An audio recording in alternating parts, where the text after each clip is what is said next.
Hello दोस्तों, सबसे पहले मैं आपसे रिक्वेस्ट करना चाहती हूँ कि वीडियो देखने के बाद सब्सक्राइब ज़रूर कर लीजिएगा। मैं इन वीडियोस को बनाने में बहुत मेहनत करती हूँ और इसी से मैं अपना खर्चा चलाती हूँ। जो भी सब्सक्राइब करेगा मैं दुआ करती हूँ कि उसकी ज़िंदगी बहुत अच्छी, अमीर और खुशहाल हो। प्लीज़ प्लीज़ सब्सक्राइब कर लीजिएगा। दोस्तों, ये कहानी शुरू होती है एक छोटे से शहर से, जहाँ नहर के किनारे पुराने बरगद के पेड़ों के नीचे लोग शाम को बैठकर चाय पीते थे। शहर का नाम था मीरपुर और वहाँ रहता था आरव। आरव की उम्र 25 साल थी। वह अपने अब्बू के साथ एक छोटी सी इलेक्ट्रॉनिक्स की दुकान चलाता था। सुबह दुकान खोलना, शाम को बंद करना, बीच में कुछ ऑनलाइन कोर्स करके खुद को अपडेट रखना, यही उसकी ज़िंदगी थी।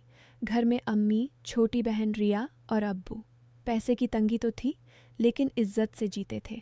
उसी शहर में रहती थी सिया। सिया स्कूल में गणित पढ़ाती थी। उसकी हंसी इतनी साफ थी कि सुनने वाला खुद मुस्कुरा देता। सिया के अब्बू रिटायर्ड टीचर थे और अम्मी घर संभालती थीं। सिया का सपना था कि वह एक दिन अपने स्कूल को कंप्यूटर लैब से जोड़े ताकि गांव के बच्चे भी आगे बढ़ सकें। दोनों परिवार एक दूसरे को जानते थे, लेकिन कभी खास बात नहीं हुई थी। पहली मुलाकात हुई तब जब शहर में अचानक बाढ़ आ गई। नहर का पानी उफान पर था। स्कूल में पानी घुस आया था। आरव ने अपनी दुकान बंद करके राहत टीम के साथ स्कूल पहुंचा। किताबें, डेस्क सब भीग रही थीं। सिया वहां खड़ी थी, बालों पर दुपट्टा लपेटे, पानी में घुटनों तक उतरकर बच्चों की ड्राइंग की फाइलें बचा रही थी। आरव ने देखा तो बिना कुछ कहे हाथ बढ़ा दिया। दोनों ने मिलकर भारी बॉक्स उठाए, फाइलें सूखी जगह पर रखीं। शाम होते होते पानी थम गया। सिया ने थकान से मुस्कुराते हुए कहा, शुक्रिया आरव भाई, वरना आज सारी साल की मेहनत बह जाती। आरव ने सिर्फ सिर हिलाया, कोई बात नहीं दीदी, सबका काम है। लेकिन उस रात घर लौटते हुए उसकी नज़र बार बार सिया के उस धैर्य पर अटक रही थी। सिया भी घर जाकर अम्मी से बोली, आज आरव आया था, कितना शांत लड़का है ना। धीरे धीरे बातें बढ़ीं। कभी स्कूल के कंप्यूटर की समस्या पर आरव मदद करने गया, कभी सिया दुकान से पुरानी बैटरी लेने आई। बातें शुरू हुईं तो रुकने का नाम ही नहीं लेती थीं। आरव को सिया की पढ़ाने की शैली अच्छी लगती, सिया को आरव की मेहनत। एक दिन बारिश में सिया का स्कूटर खराब हो गया। आरव ने उसे घर छोड़ा। रास्ते में सिया ने हल्के से पूछा, आरव, तुम्हें कभी डर नहीं लगता कि दुकान पर बैठकर जिंदगी व्यतीत हो जाएगी? आरव मुस्कुराया, डर तो लगता है सिया, लेकिन अब्बू ने कहा है कि मेहनत कभी व्यर्थ नहीं जाती। तुम्हारा सपना तो अच्छा है, बच्चों को कंप्यूटर सिखाना। उसके बाद से दोनों के बीच एक अनकही दोस्ती पनपने लगी। सिया अपने फ़ोन से आरव को स्कूल के बच्चों की ड्राइंग भेजती। आरव उन पर मजाक करता। कभी कभी शाम को नहर किनारे दोनों बातें करते। कोई गलत नज़र नहीं, बस दो दिल जो एक दूसरे को समझते थे। आरव को सिया की बातों में एक शांति मिलती, सिया को आरव की मौजूदगी में हौसला। लेकिन कभी किसी ने प्यार का शब्द नहीं बोला, सिर्फ सम्मान और इज्जत थी। फिर एक दिन सिया के घर में बात आई। सिया के चाचा का बेटा कामरान, जो शहर में बैंक में काम करता था, सिया से शादी का प्रस्ताव लेकर आया। कामरान अच्छा लड़का था, लेकिन सिया के दिल में कुछ और था। उसने मना कर दिया। कामरान ने मुस्कुराते हुए कहा, ठीक है, सोच लो। लेकिन अंदर से जलन शुरू हो गई। कामरान ने देखा कि सिया और आरव की बातें बढ़ रही हैं। उसने सोचा कि अगर आरव को रास्ते से हटा दिया तो सिया उसकी हो जाएगी। एक रात कामरान ने सिया के फ़ोन का स्क्रीनशॉट बनाया, पुरानी चैट का एडिटेड वर्जन, जिसमें आरव के नाम से लिखा था, सिया, तुम्हारे स्कूल के फंड में मदद कर दूंगा, लेकिन बाद में हिसाब हो जाएगा। असल में आरव ने कभी ऐसा नहीं कहा था। कामरान ने फ़ोटोशॉप से मैसेज बदल दिए और उन्हें सिया के अब्बू के व्हाट्सएप ग्रुप में भेज दिया, जहां रिश्तेदार थे। साथ में एक एडिटेड ऑडियो भी, जिसमें आरव की आवाज़ लग रही थी कि सिया के घर वालों को पता नहीं चलना चाहिए। अगली सुबह पूरा मोहल्ला गूंज उठा। आरव सिया के स्कूल के पैसे के पीछे है, लड़की को बहका रहा है। सिया के अब्बू ने फ़ोन उठाया और आरव के अब्बू को बुला लिया। तुम्हारा बेटा मेरी बेटी की इज्जत के साथ खेल रहा है। आरव के अब्बू स्तब्ध रह गए। आरव ने समझाने की कोशिश की, अब्बू, मैंने कभी ऐसा नहीं कहा। लेकिन फेक स्क्रीनशॉट और ऑडियो सबके पास वायरल हो चुके थे। सिया के स्कूल में प्रिंसिपल ने भी बुलाया। सिया बेटी, तुम्हारी इज्जत का सवाल है।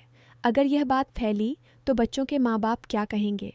सिया रोते हुए बोली, सर यह झूठ है। आरव ने कभी पैसे की बात नहीं की। लेकिन अफवाहें रुकने का नाम नहीं ले रही थीं। आरव की दुकान पर ग्राहक कम होने लगे। कोई कहता, इस लड़के पर भरोसा नहीं। आरव की छोटी बहन रिया स्कूल में ताने सुनकर रोने लगी। आरव ने सिया को फ़ोन किया। सिया, तुम परेशान मत होना, मैं सच्चाई सामने लाऊंगा। सिया की आवाज़ कांप रही थी। आरव, मेरे अब्बू कह रहे हैं कि अब हम कभी बात नहीं कर सकते। तुम्हारी इज्जत भी खराब हो रही है। शायद हमें अलग हो जाना चाहिए। आरव का दिल टूट गया, लेकिन उसने कहा, नहीं सिया, सच की जीत होगी। 2 हफ्ते बीत गए।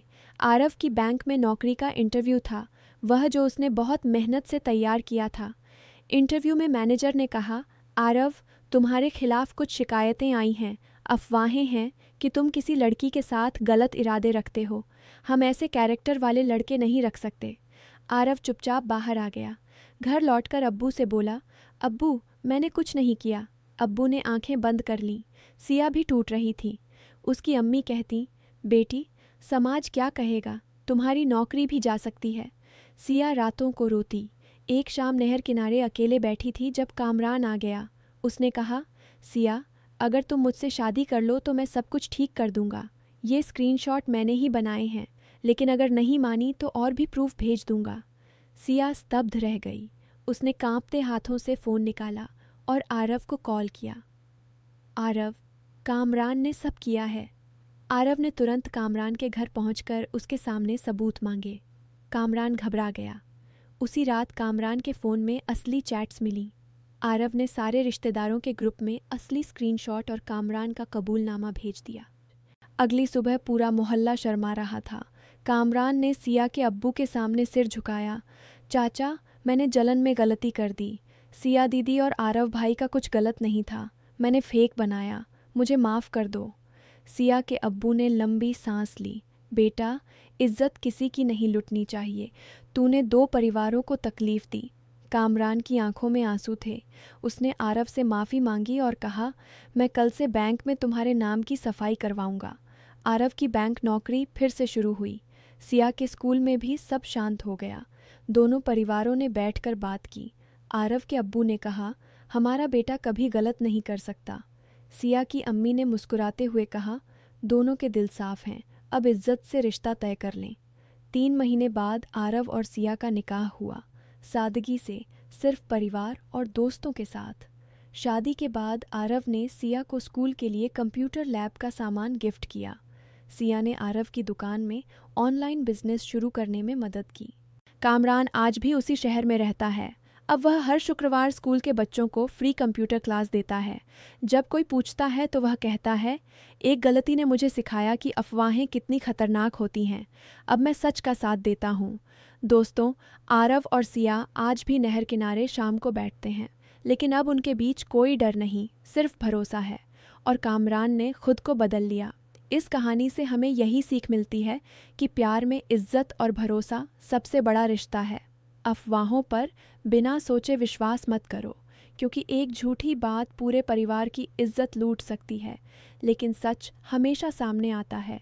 अगर गलती हो जाए तो उसे मानकर माफ़ी मांगो और ख़ुद को बदलो, तभी ज़िंदगी सच में खुशहाल होती है। तो दोस्तों, कहानी अगर दिल को छू गई हो तो लाइक और शेयर ज़रूर करना। मिलते हैं अगली कहानी में। अलविदा।